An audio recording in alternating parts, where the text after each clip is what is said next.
tengo el gusto de presentarles a todos ustedes a un peronista que se hizo peronista antes que Perón. Sí, porque yo venía el nacionalismo y ya lo apoyaba, pero Cuando hicimos el 17 de octubre no había un solo peronista, ni yo. que era nacionalista. Cuando hicimos el 17 de octubre de 1945, dice usted, ese 17 de octubre de 1945, ¿dónde lo encuentra usted? En la lucha, en la Plaza de Mayo, pero nosotros preparamos mucho antes, con Rodolfo Gol, que era nacionalista también, Alejandro Olmo, que eran...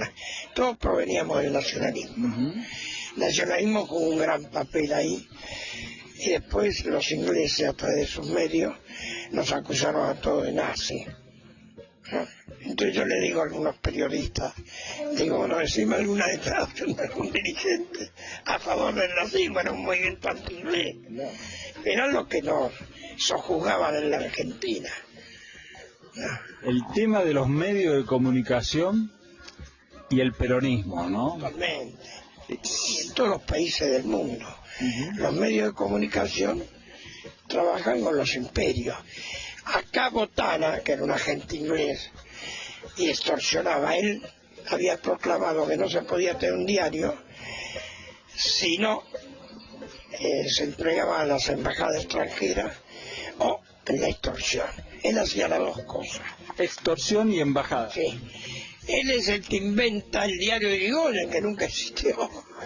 Además, Irigoyen era abogado, un tipo de una lucidez extraordinaria. ¿Cómo le van a hacer un diario el mismo día? Además, técnicamente era imposible. Pero fíjese, que lo han instalado en el consciente colectivo hasta el día de hoy. Hay gente que repite el diario de Irigoyen. No, en todas las escuelas de periodismo se habla del diario de Irigoyen. Una gran farsa. Sí, totalmente. Yo desmiento permanentemente. Además, yo fui íntimo amigo de los 3 hijos de Botana, que lo despreciaban al padre, no, y a la madre también. Por otro, Botana, que era un tipo extraordinario, hijo de Botana, en su memoria la peste de la madre y del padre. Ahora, oficialmente. Sí. Ahora, usted tiene una relación muy estrecha, aparte de ser escritor, con la prensa, pero usted manejó la prensa del mismo general Perón. Sí, no, yo empecé a trabajar en un diario inglés, Estándar, que era poderosísimo. Ajá. Entré como cadete, era muy buen dactilógrafo, ¿no? Y ellos se dieron cuenta que, bueno, que tenía ideas en la cabeza, y me dijeron, ¿no querés aprender a sintetizar la noticia? Y dije que sí, me enseñaron. Entonces todos los diarios tenían una pizarra, que era de terciopelo y las letras de celuloide. Entonces había que poner la pizarra. Entonces yo sintetizaba, venían los cables, y sintetizaba la noticia que había aprendido con ellos, con los ingleses. A mí me trataron muy bien, porque los ingleses no son iguales que los norteamericanos. Te saquean todo el país, pero te tratan con finura. Con finura. Con finura. Los jefes norteamericanos son menos burdos a los yanquis. Entonces me trataban bien, se mataban de risa porque yo le hablaba de las Malvinas, y por eso me hice nacionalista, por ello. ¿Y cómo llega su vinculación con el mismo general Perón? No, el problema fue así. No, Perón me conocía del 45. ¿Del 45? ¿En qué circunstancia lo conoció? Evita me llamaba el pibe por haber hecho el 17 de octubre. Fui el más chico, uno de los más chicos. Y Perón sabía que lo había hecho el 17 de octubre, porque después estuve preso con Perón. Él tiene problemas con los norteamericanos, sí, y firma las actas de Chapultepec. Ajá. El nacionalismo repudia eso y nos enfrentamos, pero metimos 20.000 bombas y fuimos todos presos. Rodolfo Gol, Alejandro Olmo, yo, todo el mundo. Y entonces a los 6-7 meses estaba en la alcaldía de menores. Le dice, ¿cómo vamos a ser preso? William Cook. Sí, y me hace sacar. Perón dice, pero es un delito, porque para Perón el delito era delito y era condenable. No había tutía. No, él tuvo amigos que cometieron errores, mataron a sus amantes, y los metió preso. no. Y bueno, al final lo convenció Cook, que había votado en contra de las actas de Chapultepec, estaba la posición nuestra, y entonces pero dijo, bueno, vamos a sacarlo. Y me sacaron. Así que me conocía de memoria. Yo tenía una gran admiración, porque yo estoy en el Museo de Perón, puesto por él, retrato mío, con Hugo del Carril, con Froilán González, en el museo de Lobo, donde él nació, la casa donde él nació, ¿no?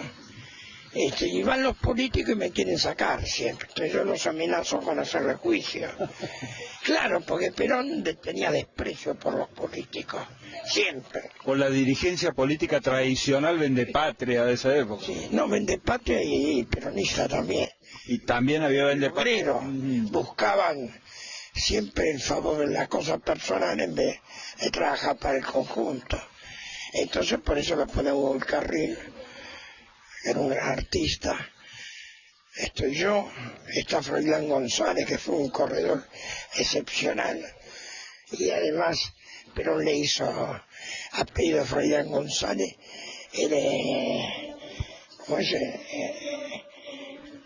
La pista esa cerrada. Sí, el autódromo. El autódromo, que se llamaba 17 de octubre, después vinieron los alfonsinistas, no, los macristas, y lo cambiaron por Oscar Galvez, que se llama 17 de octubre. Entonces, pero le dice, bueno, ¿qué necesitan ustedes? Los deportistas eran todos capos, Fangio, Galvez, y dije, necesitamos un autódromo para que las carreras internacionales se hagan acá también, y eso le va a dar trascendencia al país. Bueno, como hacía Perón, no le contestaba sí o no. A los 6 meses lo llama y dice, van a ver el autódromo. Esto lo contó Froilán González, pero como estamos en el museo, a veces no hacen homenaje, ella se murió. O sea que yo estoy con una pieza de museo. Sí, en el museo no, porque estoy activo. Porque está activo, está activo. Sí, pero voy a hacerlo. Dígame, compañero, bueno, entonces Carrillo me hizo entrar, como rompo con el diario, me hizo entrar en la Secretaría de Prensa, en la cual yo creo la síntesis noticiosa, lo que había aprendido con los ingleses, claro, que fue importantísima. ¿Usted entra a la Secretaría de Prensa del gobierno de Perón? Sí, y seguí después ascendiendo por mis condiciones, ¿no? ¿Usted fue boxeador también? Sí, yo soy campeón argentino de box. ¿Campeón argentino de box en qué año? En época de oro, en el año 48. En la época de Gatica. Sí, yo me consagré con un libro dedicado a Gatica, a pesar de que era enemigo de Gatica, porque Gatica decía que yo era puto. Sí, porque nos peleamos el primer día. Cuando yo llegué yo tenía 13 años, para boxear, blanquito, leía Shakespeare, ojos verdes, y los boxeadores venían del interior, eran muy pobres, reventados, iba a ver si hacían un mango, qué sé yo. Entonces me dijo, bebé, esto es para machos. Y yo le dije, hasta la puta que te parió. Era lo peor que uno podía decir. Entonces lo que se vino a golpearme, yo me puse en guardia porque, aunque cobrara, nunca reculé, hasta ahora. Menos mal que los grandotes boxeadores, que eran famosos, también los sacaron, que va a hacer con el pibe tan loco, si no me hubiera destrozado. Y este pibe que tuvo en el 17 de octubre, que fue boxeador, que estuvo cerca de Eva, de Juan Domingo Perón, cuando viene el 55 los aviones a bombardear la plaza y la casa de gobierno, ¿dónde estuvo? En la plaza fui víctima de eso. ¿Usted es un sobreviviente? Totalmente, a pesar que trabajaba en la Secretaría de Prensa. ¿Cómo fue ese día?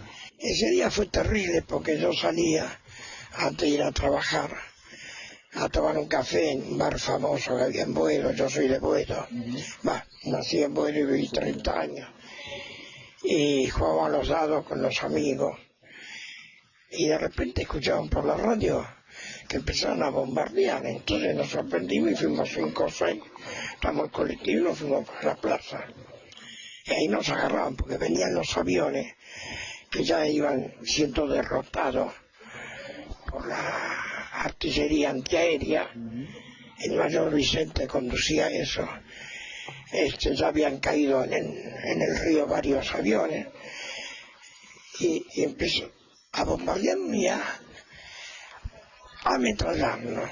No solo bombardearnos, sino tenían y nos ametrallaron. La infantería de marina que iba a asesinarlo a Perón, cruza, estaba en el Banco Nación, que está en diagonal acá, cruza para meterse y los granaderos se enfrentan, mueren varios granaderos y varios infantes de marina, pero no pudieron entrar. El objetivo era matarlo a Perón. Mi hermano, que era asistente como conscripto, estudiante de medicina y asistente a Sosa Molina, me dijo, pero estaba muy pálida porque nunca aceptó el peronismo. ¿Y cómo no va a ser pálido con lo que estaba pasando? Y además no sabía si salvar la vida ese día. Entonces logra cruzar enfrente y toma la comandancia como conductor de la lucha. Entonces cuando se escapaban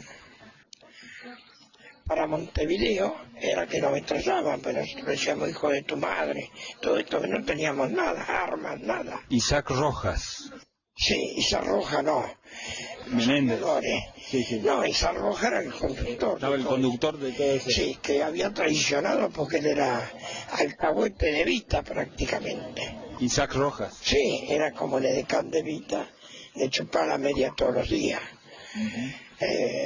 El hormiga negra que le pusimos. ¿Por qué hormiga negra?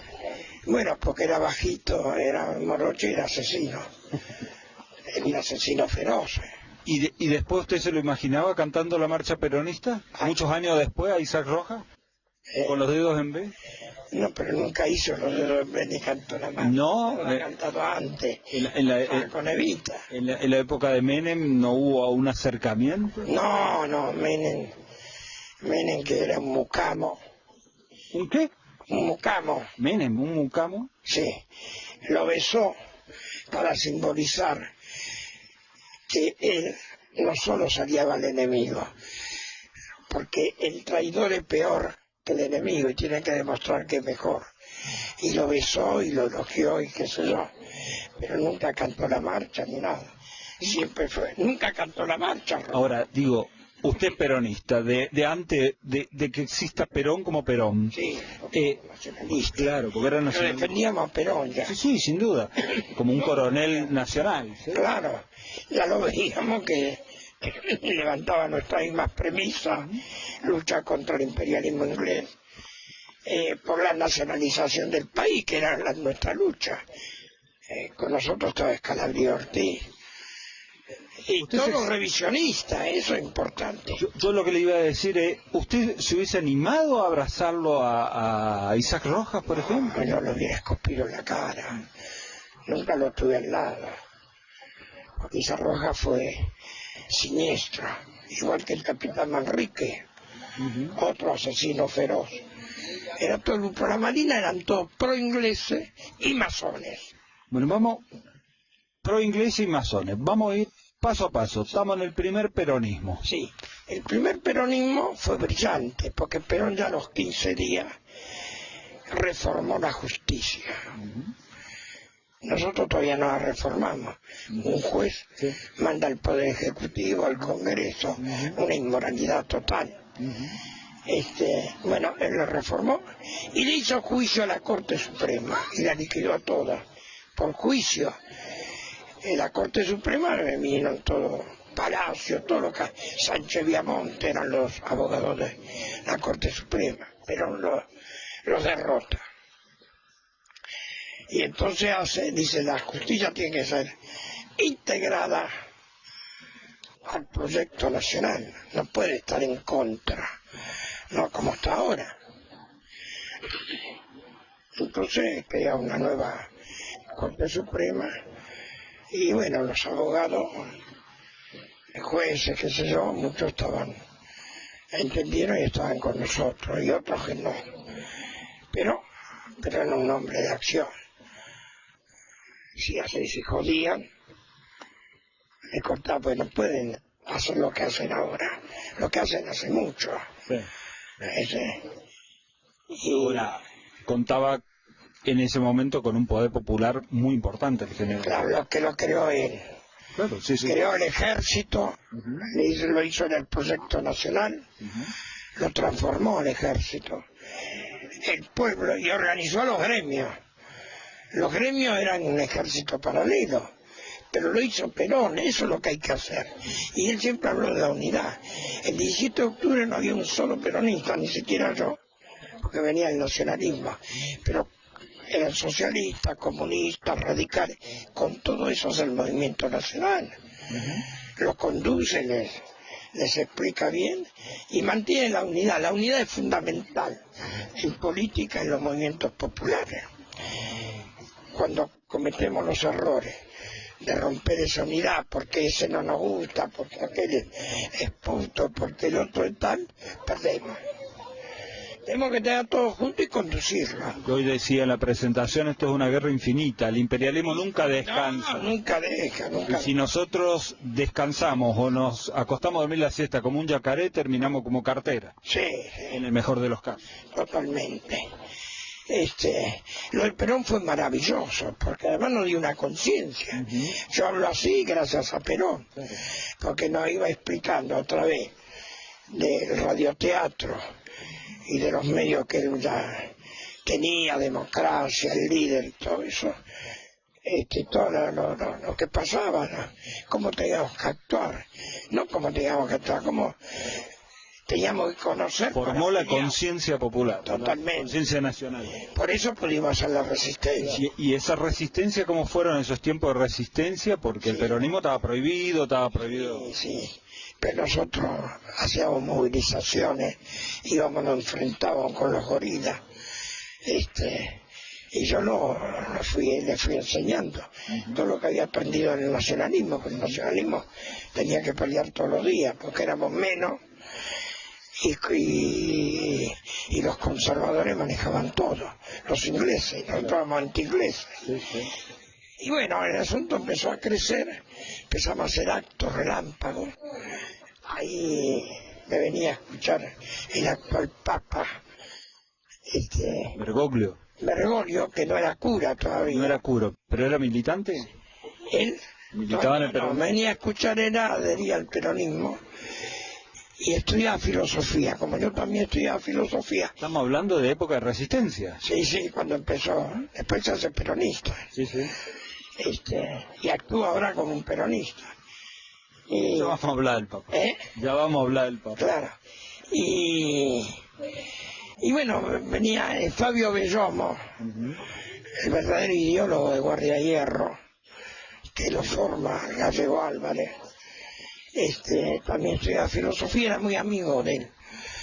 Y entonces le dice, tenés que venir a escuchar a Carlino, que es un pendejo, pero que habla en los actos relámpagos muy bien. Y hacíamos actos relámpagos nosotros. Estábamos prohibidos. Si llegaba la policía nos rompían la cabeza. Pero lo hacíamos, el peronismo era activo. Porque Perón nos había enseñado también eso.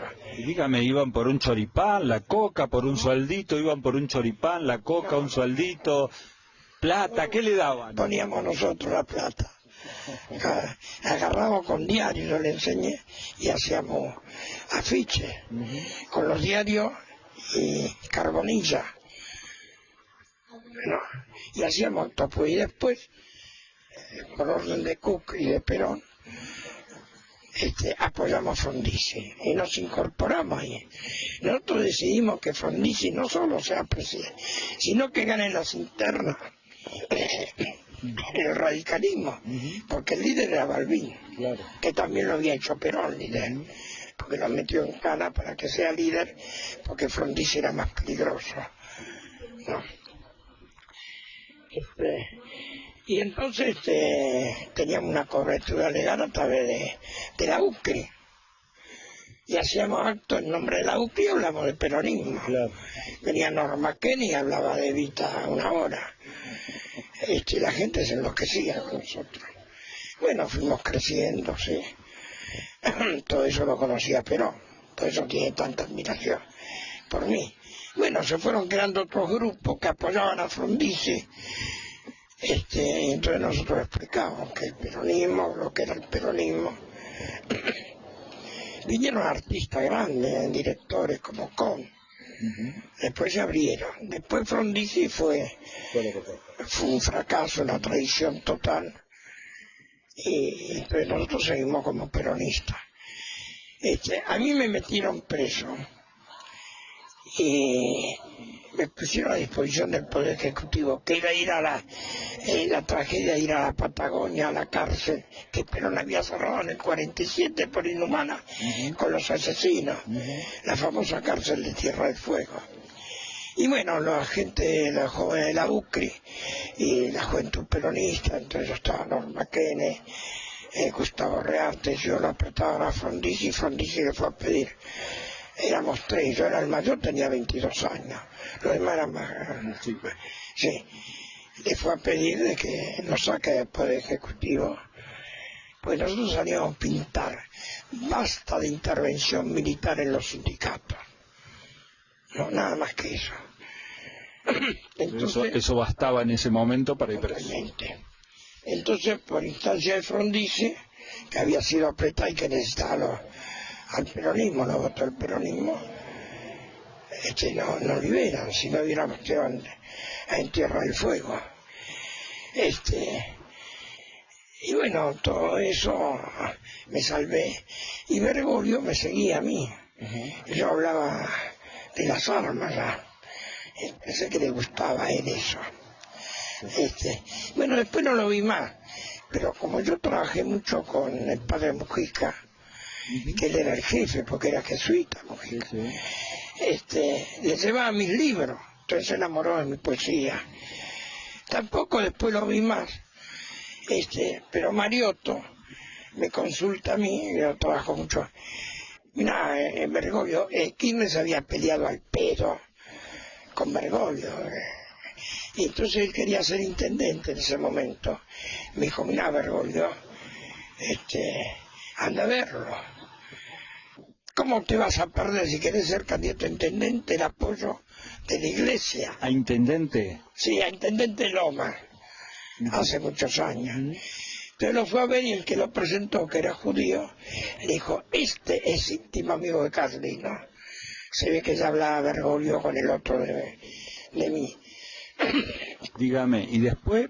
No, entonces él empezó a hablar y hablaban permanentemente de mí. Eso es lo que dice Mariotto, ya como vicegobernador, cuando defendió al Papa.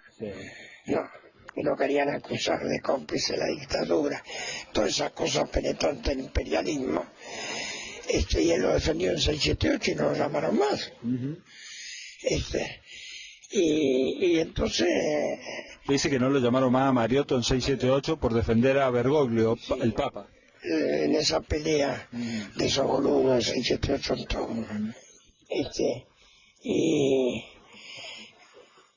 Y bueno, entonces le pregunta a La Nación de qué hablaba, y seguía hablando siempre lo mismo. De un amigo común, del gran poeta Alfredo Carlino, y después por la televisión dijo lo mismo. Y después dije, escúchame, explícame bien, ¿qué carajo hablaba de mí? Y entonces me empezó a explicar, no, él dice que iba a los actos, entonces yo me acordé que venía a los actos, que improvisábamos nosotros, y que yo era muy duro y muy fuerte hablando. Y bueno...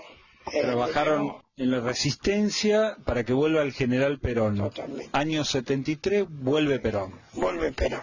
¿Y usted? Para la cual nosotros trabajamos para que vuelva. ¿Estuvo en Ezeiza? Sí, yo estuve. ¿En los dos? En los dos, sí, como yo estuve en todo. Y bueno, en la vuelta de Perón, nosotros luchábamos